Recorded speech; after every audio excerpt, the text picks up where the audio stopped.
नमस्कार, देशहित में आप सभी का बहुत बहुत स्वागत है। मैं हूं आपके साथ में मानसा मलिक। नमस्कार, देशहित में आप सभी का बहुत बहुत स्वागत। आपके साथ मैं हूं अमन चोपड़ा। देशहित यानी वो खबरें जिनमें आपका हित है, हमारा हित है, पूरे देश का हित है। देखिए, आप जानते हैं कि खबर हर कोई आपको दिखाएगा, लेकिन खबर के पीछे का हित वो सिर्फ जी न्यूज का ये शो देशहित आपको दिखाएगा। देशहित में सबसे पहले नजर डालते हैं आज की 20 बड़ी खबरों पर। जम्मू बस स्टैंड पर ग्रेनेड हमले में हिजबुल मुजाहिदीन का हाथ, ग्रेनेड फेंकने वाला गिरफ्तार आतंकी यासिर जावेद भट्ट का खुलासा। बस स्टैंड पर ग्रेनेड फेंकने के बाद भागने की फिराक में था यासिर भट्ट। सीसीटीवी देख पुलिस ने वक्त रहते धर दबोचा। ग्रेनेड फेंकने वाला आतंकवादी यासिर भट्ट पुलवामा का रहने वाला। हिजबुल कमांडर फारूक अहमद भट्ट ने सौंपी थी हमले की जिम्मेदारी। जम्मू शहर के बीचों बीच भीड़ भाड़ वाले बस स्टैंड में हुआ था ग्रेनेड धमाका। हमले में हरिद्वार के 17 साल के मोहम्मद शारिक की मौत, 30 से ज्यादा लोग घायल। जैश की पुलवामा जैसे एक और हमले की तैयारी है। चोरी की टाटा सूमो से हमले की साजिश, खुफिया एजेंसियों का अलर्ट। दक्षिण कश्मीर के काजीगुंड और अनंतनाग में आईईडी के जरिए हमले की योजना, अगले 3 से 4 दिनों में आतंकी हमले की साजिश। कांग्रेस नेता बीके हरिप्रसाद का विवादित बयान, कहा पुलवामा हमला भारत पाकिस्तान के बीच मैच फिक्सिंग। बीके हरिप्रसाद के बयान पर बीजेपी का पलटवार, कहा क्या भारत को आतंकवादी देश बताना चाहती है कांग्रेस, देश से माफी मांगे हरिप्रसाद। केंद्र सरकार अलगाववादियों पर बड़ी कार्रवाई कर सकती है। सूत्र बता रहे हैं कि सरकार हुर्रियत कॉन्फ्रेंस को बैन तक कर सकती है। यासीन मलिक के खिलाफ 30 साल पुराने मुकदमे खोलने की तैयारी। 4 आईएएफ अफसरों के मर्डर और रुबैया सईद अपहरण कांड पर हाईकोर्ट का नोटिस। जम्मू की जेल में शिफ्ट किया जा रहा है यासीन मलिक।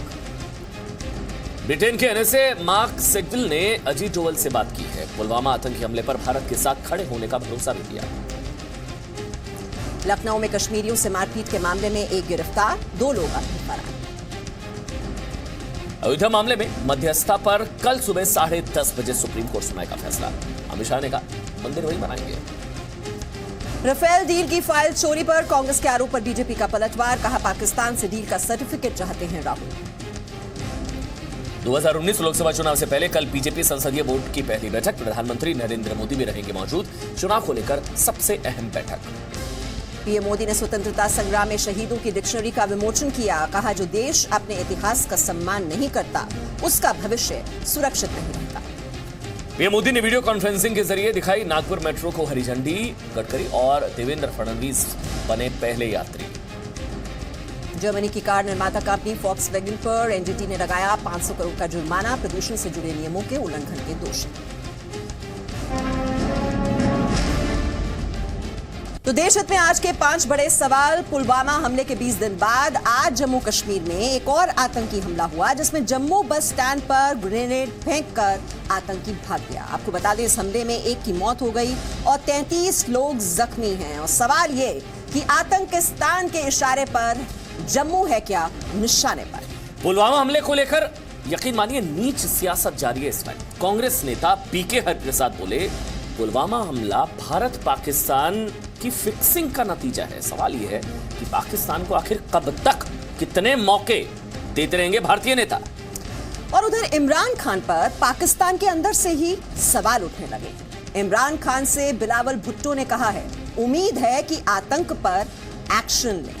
अब सवाल तो ये उठ रहा है कि पाकिस्तान के विपक्ष से क्या सबक लेंगे भारतीय विपक्षी दल। इसके अलावा संयुक्त राष्ट्र ने आतंकवादियों की लिस्ट से नाम हटाने की हाफिज सईद की अपील ठुकरा दी है। लेकिन इंतजार दरअसल इस बात का है कि आतंकवादी मसूद अजहर पर आखिर बैन कब लगेगा, उसे कब मिलेगी उसके किए की सजा। और अयोध्या जमीन विवाद मामला मध्यस्थता के लिए सौंपा जाए या नहीं, कल सुप्रीम कोर्ट इस पर फैसला सुनाएगा। दोनों ही पक्षों से सुप्रीम कोर्ट ने मध्यस्थों के नाम सौंपने के लिए भी कहा था। दोनों पक्षों की बात सुनी गई थी, लेकिन ये जो फैसला है उसे सुरक्षित रख लिया गया था। लेकिन आज देशहित में बड़ा सवाल ये है कि मध्यस्थता पर कल सुप्रीम कोर्ट फैसला तो सुनाएगा, लेकिन राम की अर्जी पर अब क्या मध्यस्थों की मर्जी चलेगी। आज जम्मू कश्मीर में बस स्टैंड पर एक बड़ा आतंकी हमला हुआ। सिर्फ 30 सेकंड में आप जम्मू आतंकी हमले की इस पूरी खबर को समझिए। देखिए, पहली बड़ी बात यह है कि जम्मू कश्मीर पुलिस के मुताबिक आतंकी संगठन हिजबुल मुजाहिदीन ने जम्मू आतंकी हमला करवाया। दूसरी बड़ी बात यह है कि जम्मू बस स्टैंड पर ग्रेनेड फेंकने वाला आतंकवादी गिरफ्तार हो चुका है। तीसरी बड़ी बात यह है कि जम्मू आतंकी हमले में अब तक 1 की मौत हुई है और 30 से ज्यादा लोग घायल हुए हैं। जम्मू कश्मीर पुलिस का दावा है कि आरोपी यासिर भट्ट ने ग्रेनेड हमला करने का आरोप कबूल लिया। और पांचवी बड़ी बात यह है कि जम्मू में ग्रेनेड अटैक का पहले से अलर्ट था, फिर भी हमला हो गया और अलर्ट के बाद भी आखिरकार कैसे हुआ ये हमला, बड़ा सवाल पेश है।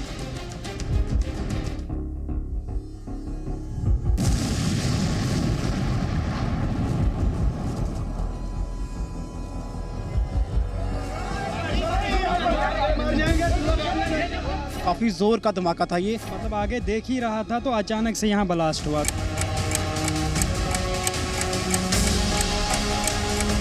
वो 15 सेकंड और आतंकी हमले से कैसे दहल उठा जम्मू का बस स्टैंड।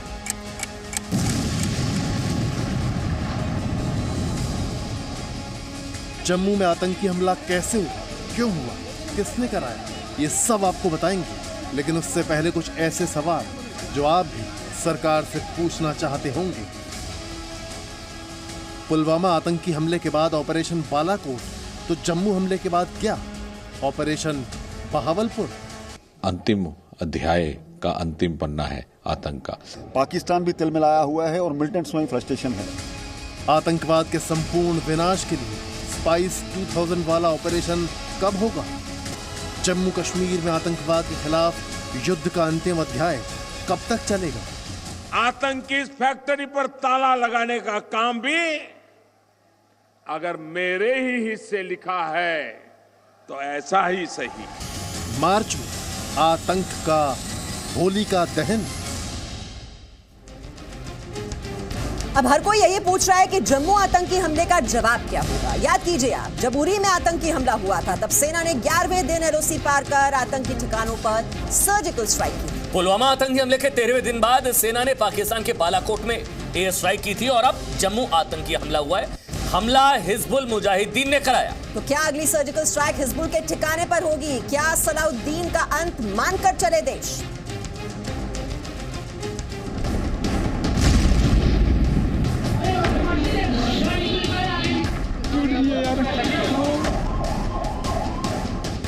जम्मू के बस स्टैंड पर ग्रेनेड अटैक का ये सीसीटीवी फुटेज आपके सामने है। वक्त 11:50। बस स्टैंड वाली सड़क पर लोगों का आना जाना जारी था। एक व्यक्ति मासूम का हाथ पकड़कर आगे बढ़ रहा है, तभी पीछे से लाल रंग की शॉल ओढ़े एक महिला भी दिखी बस की ओर जाती हुई, और तभी ब्लास्ट होता है। भगदड़ मचती है और ये सभी लोग उल्टी दिशा में भागने लगते हैं। इस काम को सरंजाम देने के लिए फारूक अहमद भट्ट एलियस उमर, जो कि डिस्ट्रिक्ट कुलगाम का एचएम कमांडर है, उसने टास्क किया था। ये दरअसल एक आतंकी हमला था और इस ग्रेनेड अटैक को अंजाम देने वाले आतंकी संगठन का नाम है हिजबुल मुजाहिदीन। यहाँ पे जो है धमाका हुआ, वो 2 बसेस लगी थी जिनके नीचे कहा जा रहा है कि ग्रेनेड जो है वो फेंका गया, और उसके बाद जो है धमाका हुआ। और ये वो जूस की दुकान है जिसके सामने ये बसेस लगी थी, देख सकते हैं। अब सवाल ये है कि ग्रेनेड फेंका किसने? वो शख्स ये रहा। इस आतंकी का नाम यासिर भट्ट है। पुलिस के मुताबिक ग्रेनेड इसी ने फेंका था और ग्रेनेड फेंकने के बाद भाग रहा था, लेकिन अब ये आतंकी पुलिस की गिरफ्त में है। ये शख्स सुबह ही जम्मू आया था। इस आतंकी हमले में अब तक एक व्यक्ति की मौत की पुष्टि हुई है, जबकि 30 से ज्यादा लोग घायल हैं। धमाका बड़ी जोर से हुआ, वो मेरे पास को लगी है इधर आंखों, मेरे को टांगों में लगी है। काउंटर पे गाड़ी लगी तो आवाज दे रहे हैं हम अमृतसर। तो मैं साथ में पर्ची लेने गया, तो पर्ची जहाँ लेने गया उधर ही हो गया कुछ। जी मीडिया रिपोर्टर राजू केनी ने बस स्टैंड में धमाके के वक्त मौजूद लोगों से भी बात की। मैं वहाँ से मेटाडोर की तरफ से टर्न किया, तब ये धमाका हुआ। 2 बंदे जो थे वो तो दुकानों के बाहर जो लम्बे पड़े हुए थे, बीच में लोग बैठे भी थे गाड़ी में, आगे पीछे ज्यादा थे। ज्यादातर तो ये हजूम है ना, बस स्टैंड का मेन स्टेशन है, यहाँ पे कोई इधर खड़ा होता है, कोई उधर खड़ा होता है। जम्मू आतंकी हमला करने वाला हिजबुल मुजाहिदीन भी पाकिस्तान की मदद से ऑपरेट किया जाता है, यानी इस हमले के पीछे भी पाकिस्तान का हाथ है। अब इंतजार सुरक्षा बलों के पलटवार का है। जम्मू से राजू केनी के साथ ब्यूरो रिपोर्ट, जी मीडिया। तो जम्मू में आतंकी हमले से जुड़ी हर जानकारी, पूरी खबर आप समझ गए होंगे, लेकिन आपको अब भी इस सवाल का जवाब नहीं मिला कि जम्मू में आतंकियों ने ग्रेनेड अटैक क्यों किया। दरअसल इसके पीछे असली मकसद क्या है? दरअसल जम्मू कश्मीर में आतंकी हमले के पीछे आतंकवादियों का असली मकसद क्या था, वो समझिए आप। पहली बड़ी बात, जम्मू में सांप्रदायिक सद्भाव बिगाड़ना। दूसरी बड़ी बात, लोकसभा चुनाव से पहले माहौल खराब करना। सुरक्षा बलों को चुनौती देने की कोशिश। इसके अलावा पाकिस्तान में बैठे आतंकवादियों को खुश करना और इंक्रीमेंट पाना था। समझिए कितनी खतरनाक चीज है ये। और जम्मू के लोगों को डराने की साजिश, दहशत का माहौल बनाने की कोशिश। जमायते इस्लामी पर बैन की ये बौखलाहट थी। और आतंकी शायद ये संदेश देने में जुटे हों कि वो सिर्फ घाटी में नहीं बल्कि घाटी के बाहर भी आतंकी हमला करने के लिए तैयार हैं। तो कश्मीर में कमर टूटी तो अब जम्मू का रुख किया आतंकवादियों ने। इस बीच एक बड़ी खबर आपको बता दें, खुफिया एजेंसियों के हवाले से ये बड़ी खबर इस वक्त हमको मिल रही है। पुलवामा जैसे एक और आतंकी हमले की फिराक में है जैश-ए मोहम्मद। खबर है कि चोरी की हुई टाटा सूमो कार के जरिए सुरक्षा बलों पर आतंकी हमले की साजिश है। जी हां, अगले 3-4 दिनों में आतंकी हमले की यह साजिश है, प्लानिंग की जा रही है। खुफिया एजेंसियों ने कश्मीर में मौजूद सुरक्षा एजेंसियों को आगाह किया है। साउथ कश्मीर के काजीकुंड और अनंतनाग में आईईडी के जरिए हमले की प्लानिंग है। बहुत बड़ी खबर इस वक्त की हम बात बता रहे हैं आपको। पुलवामा हमले के बाद एक और पुलवामा की तरह अटैक किया जा सकता है। तो पूरी प्लानिंग क्या की जा रही है, क्या साजिश है, और जानकारी के लिए इस वक्त रुक कर रहे हैं हमारे सहयोगी मनीष शुक्ला इस वक्त हमारे साथ जुड़ चुके हैं। मनीष, इस पर और क्या डिटेल्स, क्या साजिश है, क्या प्लानिंग?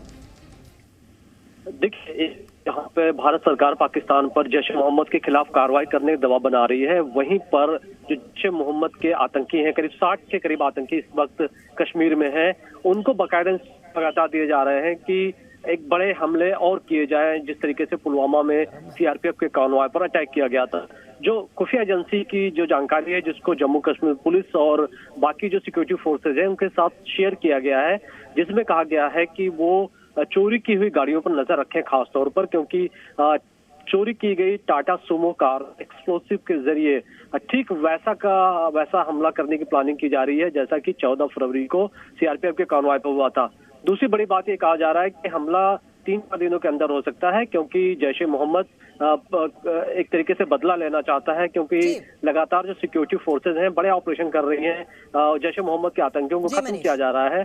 तो ऐसी स्थिति में वो अपने आतंकियों को के अंदर एक तरीके से मैसेज देने के लिए कि वो अभी भी उनके पास दमखम एक तरीके से है कि वो अटैक कर सकते हैं। तो एक और हमले की साजिश की जा रही है, तो ऐसे में अब सुरक्षा एजेंसियों को बहुत ज्यादा और चौकन्ना हो जाना चाहिए, अलर्ट हो जाना चाहिए, मुस्तैद हो जाना चाहिए। अब देख रहे हैं देश है तब बात यूपी से पिछले 24 घंटे में आए 2 ऐसे वीडियो की करते हैं जिन्होंने बीजेपी की मुश्किल बढ़ा दी। सबसे पहले आपको 30 सेकंड में पूरी खबर समझा देते हैं। देखिए, संत कबीरनगर से बीजेपी सांसद और बीजेपी विधायक लखनऊ पहुंच गए हैं। सांसद और विधायक दोनों को अनुशासन में रहने को लेकर पार्टी की तरफ से निर्देश जारी कर दिए गए हैं। गुरुवार को संत कबीरनगर में सांसद शरद त्रिपाठी और विधायक राकेश बघेल भिड़ गए थे। वहीं लखनऊ में कश्मीरियों की पिटाई के मामले में 4 आरोपी गिरफ्तार कर लिए गए। विपक्ष ने मोदी सरकार पर कश्मीरियों की पिटाई को लेकर निशाना साधा है। ऑल इंडिया एमआईएम के अध्यक्ष असदुद्दीन ओवैसी ने कहा है कि कश्मीरियों पर प्रधानमंत्री नरेंद्र मोदी का जो बयान है वो सिर्फ एक जुमला है। इस तरह से हमला साधा है असदुद्दीन ओवैसी ने। और वहीं नेशनल कॉन्फ्रेंस के अध्यक्ष उमर अब्दुल्ला ने कहा है कि एक साजिश के तहत कश्मीरियों को प्रताड़ित किया जा रहा है।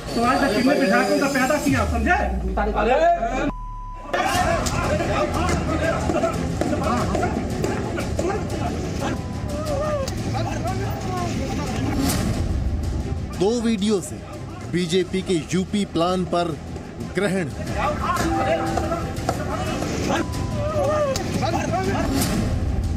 मिशन अनुशासन पर सांसद की जूता स्ट्राइक।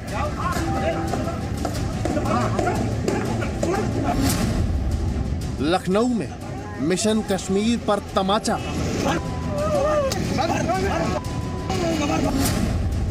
बूथ चलाने से मजबूत होगा बूथ। नेताजी के जूता कांड से बुआ बबुआ की लॉटरी।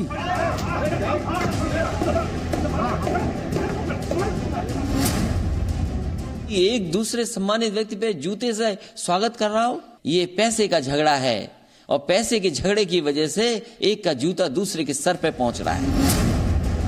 कश्मीरियों के खिलाफ गुंडागर्दी क्यों?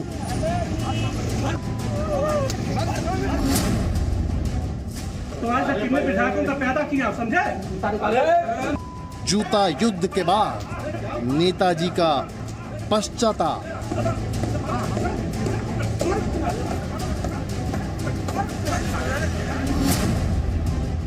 जो भी कुछ हुआ वो मेरा आचरण नहीं है और जो हुआ वो दुखद हुआ।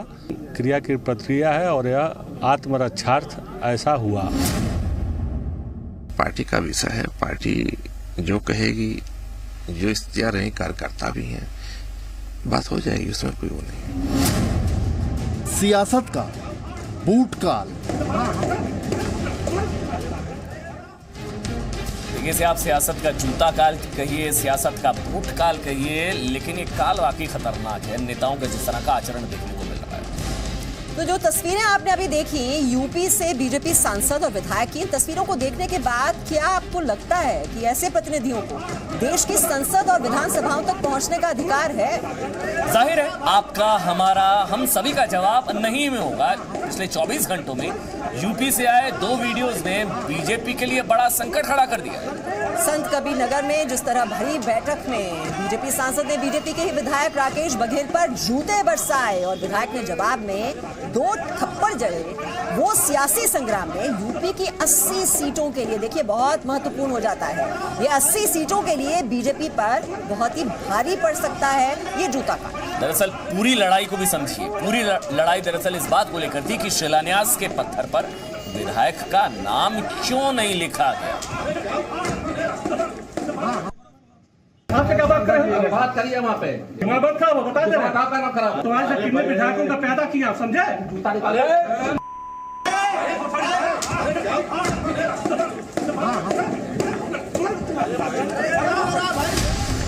जी हाँ, ये वही है जो लोकतंत्र के मंदिर में बैठते हैं।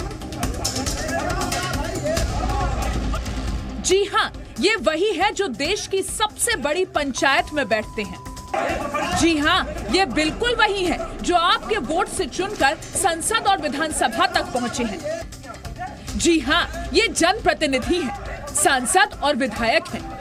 बीजेपी के लिए पार्टी विद अ डिफरेंस की बात तो 90 के दशक में ही कही गई थी, लेकिन संत कबीर नगर से बीजेपी के सांसद माननीय शरद त्रिपाठी और विधायक राकेश बघेल तो मानो आज भी ये साबित करने पर उतारू है, हमारे जैसा कोई नहीं है। फ्री फॉर ऑल शो चला तो चटखारे ले लेकर देखा गया। संत कबीर नगर में योजना समिति की बैठक थी, लिहाजा पत्रकार कैमरों और मोबाइल से वीडियो बना ही रहे थे, इसीलिए सांसद जी का जूता कांड अलग अलग एंगल से कवर हुआ। विपक्ष को हमले का मौका मिल गया। ये सम्मान का झगड़ा नहीं है। आपको मैं जानकारी दे दूं, जो सूचना हमें मिल रही है, ये पैसे का झगड़ा है और पैसे के झगड़े की वजह से एक का जूता दूसरे के सर पे पहुंच रहा है। जो लात जूता चल रहा है, इससे भारतीय जनता पार्टी के चाल चरित्र और राष्ट्र निर्माण का भी पता चलता है। ये किस प्रकार से अगर दोबारा सत्ता में आए तो देश की सेवा इसी प्रकार से देश की जनता की करेंगे। सांसद और विधायक पर कार्रवाई का खतरा मंडराया तो दोनों ने खेद जता दिया। जो भी कुछ हुआ वो मेरा आचरण नहीं है और जो हुआ वो दुखद हुआ। इससे हमको बहुत प्रसन्नता नहीं है, लेकिन क्रिया की प्रक्रिया है और यह आत्मरक्षार्थ ऐसा हुआ और हमें करना पड़ा। बाकी जो हुआ उसका हमें खेद है। पार्टी का विषय है, पार्टी जो कहेगी, जो इख्तियार रहें, कार्यकर्ता भी हैं, बात हो जाएगी, उसमें कोई वो नहीं। हाँ, बात हर मोर्चे पर हम लोग तैयार हैं। ये तस्वीर बता गई कि हमें और आपको अपने जनप्रतिनिधियों को बहुत ध्यान से चुनना चाहिए, और सवाल ये छोड़ गई कि क्या यूपी की 80 सीटों के बीजेपी के मिशन पर ग्रहण लग गया है। ब्यूरो रिपोर्ट, जी मीडिया।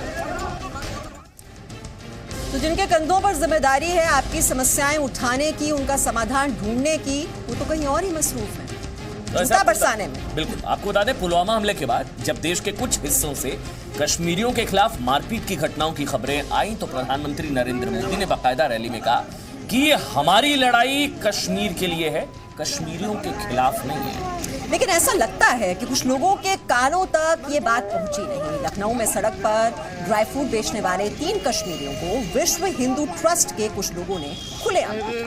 वीडियो सोशल मीडिया पर वायरल हुआ, जिसके बाद आरोपियों को अब बताया जा रहा है कि गिरफ्तार कर लिया गया।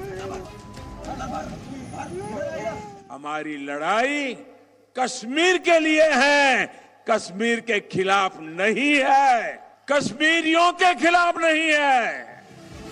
भगवा कुर्ते, हाथ में डंडे और गले में गमछा डालकर लखनऊ के डलीगंज इलाके में सड़क किनारे ड्राई फ्रूट्स बेचने वाले कश्मीरियों को थप्पड़ और डंडे से पीटने और खदेड़ने की ये तस्वीरें जिसने भी देखी बेचैन हो गया।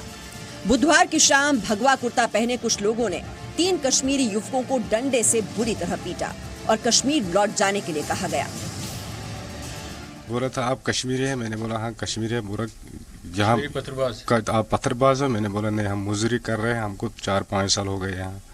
तो उसने डंडा मार दिया मेरे को। पूछा नहीं क्यों? जितना पूछा जरूर कि उन्होंने आप कश्मीरी है और कश्मीर से आए हैं, आप यहाँ से भाग जाओ। इनको कश्मीरियों के पिटाई करने वाले 4 आरोपियों को गिरफ्तार कर लिया गया है। मेहनत करके कमाई करने वालों को पीटते हुए ये जितने जोश में थे, थाने में उतने ही कायर दिखाई दे रहे हैं। हम लोग इस घटना को लेकर के पूरी तरीके से इसमें हम लोगों ने संवेदना दिखाते हुए और ऐसी घटना ना घटित हो उसके लिए पूरे कदम उठाए हैं। सियासी घमासान होना था सो हुआ, मोदी सरकार को निशाने पर लिया गया। When we say that Kashmir is an integral part of our country, even the Kashmiris are, and under constantly represented by the Home Minister of India, Kashmiris are being attacked in broad daylight. हमारे लोगों को बिना वजह निशाना बनाया जा रहा है, तंग किया जा रहा है।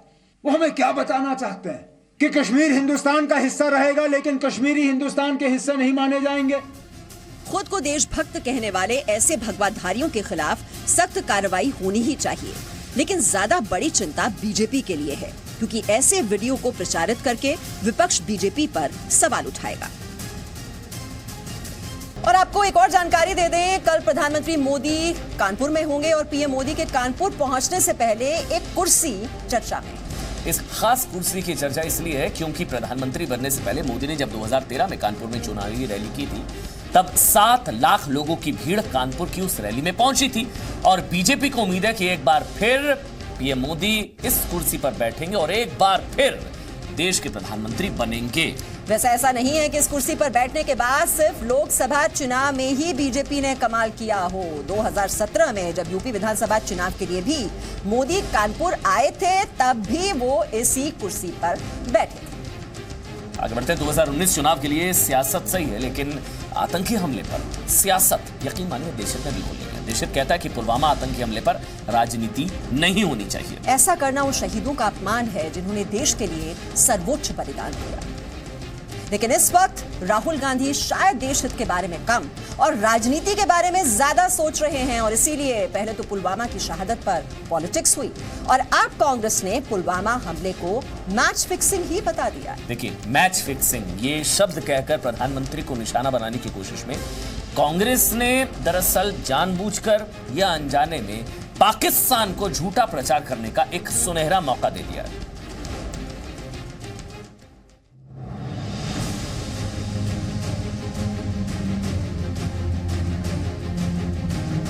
should clarify whether there is any match fixing between the Pakistan and Mr. Narendra Modi. Or else without their knowledge, these Pulwama incidents would not have taken place. If you look at the chain of events that has taken place after Pulwama, it looks like Narendra Modi had a match fixing with the Pakistan people. अपने राजनीतिक स्वार्थ के लिए इतना गिर जाएगी, इसकी कल्पना हम लोगों ने कभी नहीं की थी। कांग्रेस के महासचिव ने देश का अपमान किया है, देश की सेना का अपमान किया है।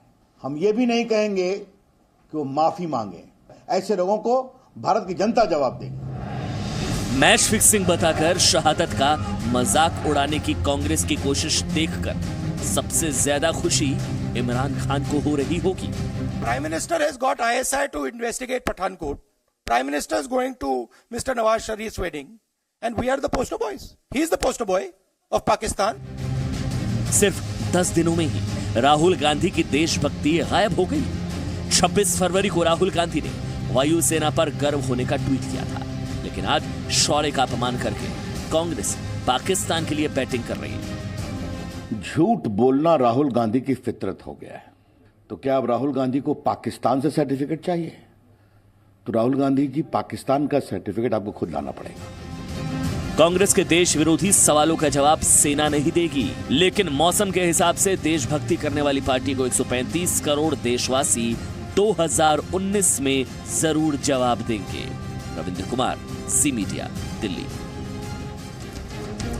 और पिछले कुछ दिनों में कांग्रेस नेताओं ने पाकिस्तान के लिए कैसे काम किया, या यूं कहें पाकिस्तान के लिए कैसे बैटिंग की, वो देखिए। दिग्विजय सिंह ने कहा, मोदी पाकिस्तान के प्रधानमंत्री के घर शादी में चले जाते हैं तो क्या ये देशभक्ति है? उधर कपिल सिब्बल बोले, क्या पीएम मोदी आतंकवाद का राजनीतिकरण करने के दोषी हैं? नवजोत सिंह सिद्धू ने कहा, जिस जंग में बादशाह की जान को खतरा ना हो उसे जंग नहीं राजनीति कहते हैं। लेकिन सबसे पहले अजीब गरीब रहा राहुल गांधी का बयान, जिन्होंने कहा कि कांग्रेस का जो कहना था सो उन्होंने कह दिया। यानी कि एक बार में ही राहुल गांधी ने अपने नेताओं की सभी बातों का एक तरीके से समर्थन कर दिया। सुनिए क्या कह रहे हैं राहुल गांधी। कांग्रेस के लोगों ने इस पे मतलब जो चर्चा करनी थी कर दी, मैं इस पे मतलब ज्यादा जाना नहीं चाहता हूँ। और आपने अक्सर ये सुना होगा, ये बात अमन, ये बात होती है कि भारत को इजरायल की तरह आतंकवाद से लड़ना चाहिए। इसकी चर्चा बार बार की जाती है। लेकिन आज भारत के पूर्व सेना अध्यक्ष और विदेश राज्य मंत्री जनरल वीके सिंह ने आतंकवाद का पक्ष लेने वालों पर फेसबुक स्ट्राइक कर दिए। जनरल वीके सिंह ने कहा कि आतंक के खिलाफ एक्शन पर पूरा देश एक साथ नहीं है। साथ ही देश के कुछ नेता सेना के शौर्य पर सवाल उठाते रहते हैं। कुछ नेताओं का सेना और सेनाध्यक्ष का अपमान करना भी आतंक के खिलाफ लड़ाई पर सवाल उठाता है। आतंकवादियों के खिलाफ एक्शन पर सवाल उठाने वाले लोग भी हमारी लड़ाई को कमजोर करते हैं। और इसके साथ ही विपक्ष का आतंकियों पर कार्रवाई का सबूत मांगना भी बहुत बड़ी समस्या है। अब देखिए कि भारत और इजरायल में क्या अंतर क्या है, ये समझिए। दरअसल इजरायल में आतंक के खिलाफ एक्शन में सब एक साथ होते हैं, जबकि भारत में सियासी फायदा ज्यादा जरूरी हो जाता है लोगों के लिए, पार्टियों के लिए। उधर इजरायल में सबूत नहीं मांगे जाते, जबकि भारत में विपक्ष सबूत मांगता है। सर्जिकल स्ट्राइक होती है तो सबूत मांगे जाते हैं। पुलवामा हमले के बाद बालाकोट स्ट्राइक होती है तब सबूत मांगे जाते हैं। हाँ, सबूत नहीं, वहाँ ताबूत दिए जाते हैं। वैसे इजरायल में सेना के शौर्य पर कोई सवाल नहीं उठा सकता, ना उठाता है, तो यहाँ कुछ नेताओं को कुछ भी कहने की आजादी है। इजरायल में फिलिस्तीन की तारीफ नहीं की जाती, लेकिन यहाँ इमरान की खुलेआम तारीफ होती है। शांति का नोबेल देने की बात भी होती है। फैन क्लब जो है यहाँ पर बहुत बड़ा है। वैसे इजरायल में टुकड़े होंगे का टुकड़े टुकड़े गैंग की जो नारेबाजी है वैसे ऐसी हो ही नहीं सकती है। लेकिन भारत में तो देश की राजधानी में ऐसा होता है, अभिव्यक्ति की आजादी के नाम पर ऐसा होता है, नेता बचाने पहुंच जाते हैं कि अभिव्यक्ति की आजादी के नाम पर। इसमें आखिर गलत क्या है? बात कांग्रेस की तुष्टीकरण की सियासत की। आज हम राहुल गांधी से पूछना चाहते हैं कि क्या वो चुनाव को देखकर ये तय करते हैं कि उन्हें सॉफ्ट हिंदुत्व अपनाना है या फिर अल्पसंख्यक जैसा दिखना है।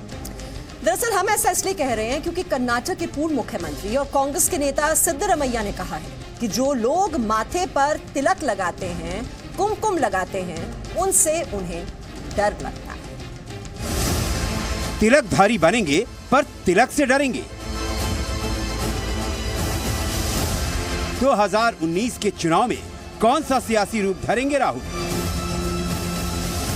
तिलक से क्यों डरते हैं राहुल के नेता? ये कर्नाटक के पूर्व मुख्यमंत्री सिद्धारमैया हैं। इन्हें कुमकुम या भस्म का लंबा तिलक लगाने वालों से डर लगता है। तो सवाल ये है कि क्या सिद्धारमैया को कहीं राहुल गांधी से तो डर नहीं लगता? क्या सिद्धारमैया भी जानते हैं कि राहुल गांधी चुनाव के लिए तिलकधारी बने हैं? क्या कांग्रेस एक बार फिर तुष्टीकरण की सियासत के ही भरोसे है? ಕುಂಕುಮ ಹೊಡ್ಕೊಂಡಿದ್ದೀರ ಸರಿ ಮಾಡ್ತೀಯಾ? ನಿನಗೆ ಈ ತರ ಕುಂಕುಮ ಹೊಡ್ಕೊಂಡು ಭಯ ನನಗೆ ನಂಗೆ ಗೊತ್ತಿಲ್ಲಪ್ಪ. ಆ ಥರ ಉದ್ದಿನ ನಾಮ ಹೊಡ್ಕೊತಾರಲ್ಲ ಹಿಂಗೆ ಭಯ ನನಗೆ. बीजेपी ने सिद्धारमैया के बयान पर कांग्रेस पार्टी को घेरा। मैं क्षेत्र के काम से आई हूँ, पार्टी कार्यालय, और वहाँ पर लोगों ने ये टीका मुझे लगाया और साथ में धागा भी बांधा है, तो डबल डरना चाहिए। सिद्धारमैया कुछ दिन पहले एक महिला के साथ भी अभद्रता करने पर चर्चा में थे और अब ये बयान। कर्नाटक में कांग्रेस के सिद्धारमैया अगर यूं ही बयान देते रहे तो नैया डूबनी तय लगती है। ब्यूरो रिपोर्ट, जी मीडिया। सोचिए, तिलक से डर लगता है, मतलब जितने भी हिंदू धर्म के प्रतीक है सबसे दिक्कत है कांग्रेस पार्टी को। आइए आपको बताते हैं कि राहुल गांधी कैसे हर चुनाव से पहले नया भेष धारण कर लेते हैं, यानी जैसा चुनाव वैसा चेहरा वाली पॉलिसी। याद करिए 2017 की यूपी विधानसभा चुनाव से पहले कांग्रेस दफ्तर में होली मनाई गई। 2017 के विधानसभा चुनाव से पहले कांग्रेस दफ्तर में इफ्तार पार्टी रद्द कर दी गई। राहुल गांधी ने यूपी विधानसभा चुनाव से पहले 14 मंदिरों के दर्शन किए थे। सितंबर 2016 में राहुल अयोध्या में हनुमानगढ़ी मंदिर गए। गुजरात चुनाव से पहले राहुल गांधी ने 27 मंदिरों के दर्शन किए। कर्नाटक चुनाव से पहले राहुल गांधी ने 19 मठ मंदिरों के दर्शन किए। मतलब जैसा चुनाव वैसा चुनावी धर्म, और इसी को अमन कहते हैं पॉलिटिक्स ऑफ कन्वीनियंस, सहूलियत की राजनीति। आप देख रहे हैं देश हित। राम मंदिर का मामला जब जब देश की सबसे बड़ी अदालत में सुनवाई के लिए आता है तो जी न्यूज हमेशा यही कहता है कि राम की अर्जी पर कोर्ट की मर्जी, क्योंकि पिछली कुछ सुनवाई में ये मामला बार बार टला है। कल सुप्रीम कोर्ट में अयोध्या मामले के लिहाज से बहुत अहम दिन है, क्योंकि कल सुप्रीम कोर्ट अयोध्या मामले में मध्यस्थता को लेकर फैसला सुना सकता है। संवैधानिक बेंच इस बात पर फैसला देगी कि इस मसले को अदालत की निगरानी में मध्यस्थता के लिए छोड़ना है या फिर नियमित सुनवाई के जरिए ही निर्णय पर पहुंचना है। सुप्रीम कोर्ट ने बुधवार को दलीलें सुनने के बाद मामले के स्थायी समाधान के लिए कोर्ट द्वारा नियुक्त समिति और निगरानी में मध्यस्थता को लेकर अपना फैसला सुरक्षित रख लिया था। कल फैसला आ जाएगा। और चीफ जस्टिस रंजन गोगोई की अध्यक्षता वाली 5 जजों की संवैधानिक बेंच ने कहा कि हम अयोध्या जमीन विवाद और इसके प्रभाव को गंभीरता से समझते हैं और जल्द ही फैसला सुनाना चाहते हैं। बेंच ने यह भी कहा था कि अगर पार्टियां मध्यस्थों का नाम सुझाना चाहती है तो वो दे सकती हैं। सुप्रीम कोर्ट में हिंदू महासभा ने क्लियर स्टैंड रखा कि मध्यस्थता नहीं हो सकती। हिंदू महासभा ने कहा कि भगवान राम की जमीन है, उन्हें इसका हक नहीं है, इसलिए इसे मध्यस्थता के लिए ना भेजा जाए। और रामलला विराजमान का भी कहना था कि मध्यस्थता से मामले का हल नहीं निकल सकता है। हालांकि निर्मोही अखाड़े का थोड़ा रुख अलग था। निर्मोही अखाड़े और सुन्नी वक्फ बोर्ड ने मध्यस्थता का पक्ष लिया था। अब हो गई मध्यस्थता को लेकर फैसला या नहीं, ये कल पता लग जाएगा। फिलहाल और आगे बढ़ते हुए आपको बता दें, देश पर जान न्यौछावर करने वाले वीर स्वतंत्रता सेनानियों को जो सम्मान दिया जा रहा है उसकी बात कर रहे हैं। प्रधानमंत्री नरेंद्र मोदी ने आज डिक्शनरी ऑफ मार्टर नाम की किताब का विमोचन किया। इसमें 1857 से लेकर 1947 तक देश की आजादी के लिए कुर्बानी देने वालों का जिक्र किया गया है। पीएम मोदी ने कहा कि कोई भी देश जो अपने इतिहास और अपने इतिहास को बनाने वालों का सम्मान नहीं करता, उसका भविष्य सुरक्षित नहीं रह जाता। कोई भी देश जो अपने इतिहास को बनाने वालों का सम्मान नहीं करता, उसका भविष्य भी बहुत सुरक्षित नहीं रह जाता। कोई भी तो आप भी इन जाबाजों को कभी मत भूलिए। उन्हें हमेशा सम्मान मिलना चाहिए क्योंकि वो इसके हकदार हैं।